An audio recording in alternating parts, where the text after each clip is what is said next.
Hello friends, આજે આપણે બનાવીશું પોટેટો સ્માઇલી, જે બાળકોને ખૂબ જ પસંદ આવશે અને જેને બનાવવા ખૂબ જ ઇઝી છે. તો ચલો બનાવીએ. સ્માઇલી પોટેટો બનાવવા માટે મેં અહીંયા 4 મીડિયમ સાઇઝના બટાકાને બાફી લીધા છે. બટેટાને મેં 70થી 80% જ બોઇલ્ડ કર્યા છે. આપણે એને ઓવરકૂક નથી કરવાના.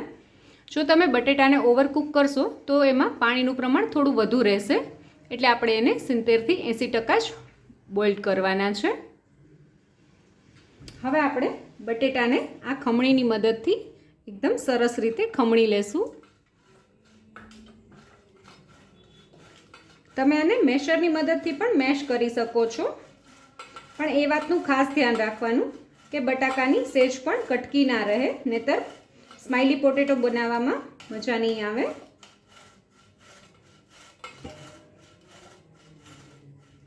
તમે જોઈ શકો છો આપણા બધા બટાકા સરસ રીતે ખમણાઈ ગયા છે. પોટેટો સ્માઇલી બનાવતી વખતે તમારે એ વાતનું ખાસ ધ્યાન રાખવાનું કે બટાટાને 2 થી 3 કલાક પહેલાં જ બાફી લેવાના, જેથી કરીને એકદમ સરસ ઠંડા થઈ જાય. જો તમે ગરમ બટેટામાં પોટેટો સ્માઇલી બનાવશો તો એમાં મોઇસ્ચરનું પ્રમાણ વધુ હોય છે, એના માટે આપણે બટેટાને થોડીવાર પહેલાં જ બાફી લેવાના. હવે આપણે આપણા બટેટામાં એકદમ સરસ બાઇન્ડિંગ આપવા માટે 1/4 કપ જેટલા પૌવાને પહેલાં ક્રશ કરી લેશું. આ ચોખાના પૌવા છે.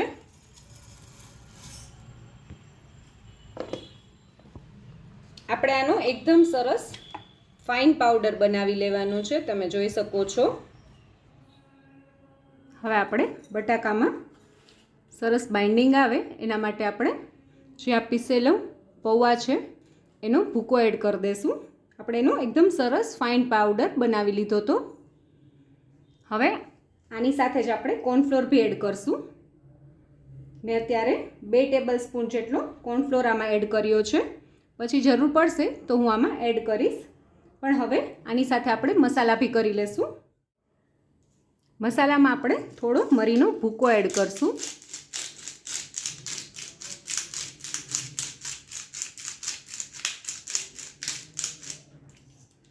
આ મેં 1/2 ટીસ્પૂન જેટલો એડ કર્યો છે.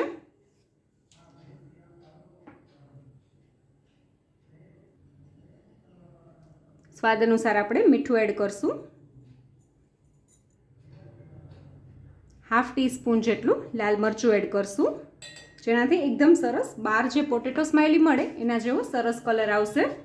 અને હવે આપણે આના ઉપરાંત એક પણ મસાલા નથી કરવાના. હવે આપણે બધું મિક્સ કરી લઈએ.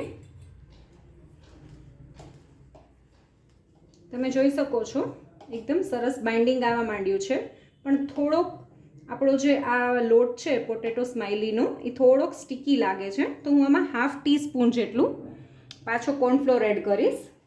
આપણે વધુ એડ નથી કરવાનો, બસ 1/2 ટીસ્પૂન જેટલો જ. એટલે મેં આમાં total 2 table spoon plus 1/2 teaspoon જેટલો કોર્નફ્લોર એડ કર્યો છે. અને જો તમારે કોર્નફ્લોર ના એડ કરવો હોય તો તમે ચોખાના લોટનો પણ ઉપયોગ કરી શકો છો. અને તમારી પાસે જો પૌવા ના હોય તો તમે એની જગ્યાએ બ્રેડ ક્રમ્સનો પણ ઉપયોગ કરી શકો છો.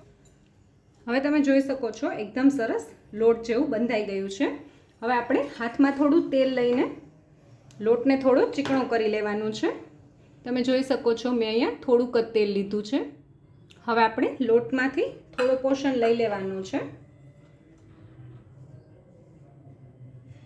આવી રીતે. હવે આપણે એક કોઈ પણ પાટલી ઉપર અથવા જે તમારું કિચનનું પ્લેટફોર્મ હોય એના ઉપર આવી રીતે થોડો મેંદો સ્પ્રેડ કરી દેવાનો અને એની ઉપર આવી રીતે સરસ ગોયણાને મૂકીને એને થોડું જાડું રહે એ રીતે આવી રીતે પ્રેસ કરતું જવાનું. તમારે જો વેલણની મદદથી કરવું હોય તો તમે એમ પણ કરી શકો છો, અને હાથની મદદથી કરવું હોય તો બી તમે કરી શકો છો.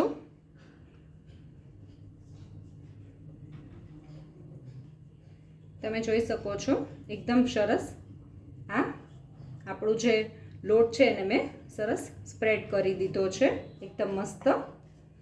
અને એને મેં હાથેથી જ થપથપાવીને કર્યો છે, વેલણનો ઉપયોગ નથી કર્યો, તમે જોઈ શકો છો.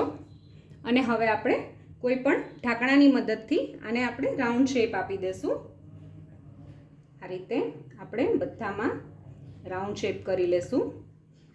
વાટકીની મદદથી પણ આવી રીતે રાઉન્ડ શેપ કરી શકાય છે. તમારી પાસે જો કૂકી કટર હોય તો તેનાથી પણ તમે કરી શકો છો. તમે જોઈ શકો છો એકદમ સરસ રાઉન્ડ શેપ થઈ ગયો છે. હવે આપણે એમાં સ્માઇલીની આંખ કરી લેશું. તો મેં અત્યારે સ્ટ્રોનો યુઝ કર્યો છે સ્માઇલીની આંખ બનાવવા માટે.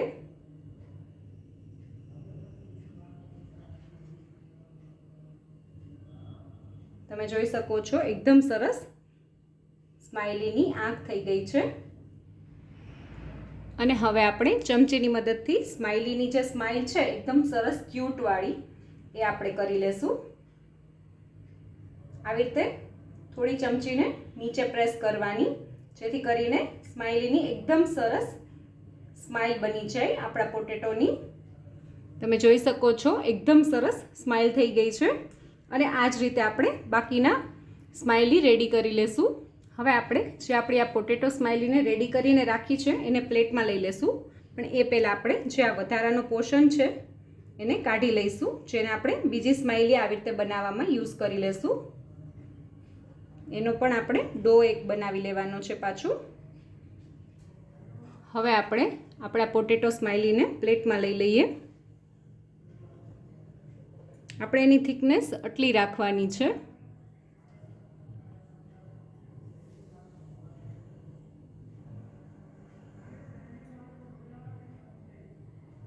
અને હવે આપણે આ જ રીતે બધા સ્માઇલી રેડી કરી લઈએ.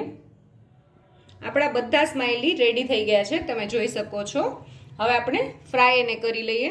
પણ જો તમારે આ સ્માઇલીને સ્ટોર કરવા હોય તો આ સ્માઇલીને તમે એક પ્લેટમાં લઈને 2 કલાક સુધી ફ્રીઝરમાં રાખી દેશો અને પછી એને ઝીપ બેગમાં પેક કરીને મૂકશો તો તમારા આ સ્માઇલી 15 થી 20 દિવસ સુધી બગડશે નહીં.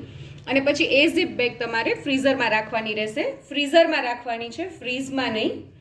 અને હવે આપણે આ સ્માઇલીને અત્યારે તળી લઈએ. અહીં આપણું તળવા માટેનું તેલ એકદમ સરસ ગરમ થઈ ગયું છે. હવે આપણે સ્માઇલીને આમાં એડ કરી દઈએ. ગેસની ફ્લેમ આપણે મીડિયમ રાખવાની રહેશે.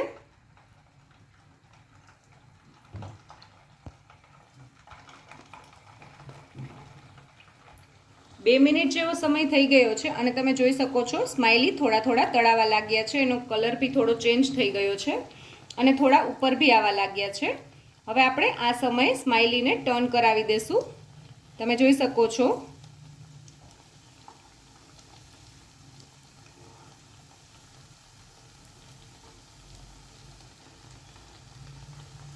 અને હવે આપણે આ સાઈડ પણ એને સરસ રીતે કૂક થવા દેશું. તમે જોઈ શકો છો આપણા સ્માઇલી પોટેટો એકદમ સરસ તળાઈ ગયા છે.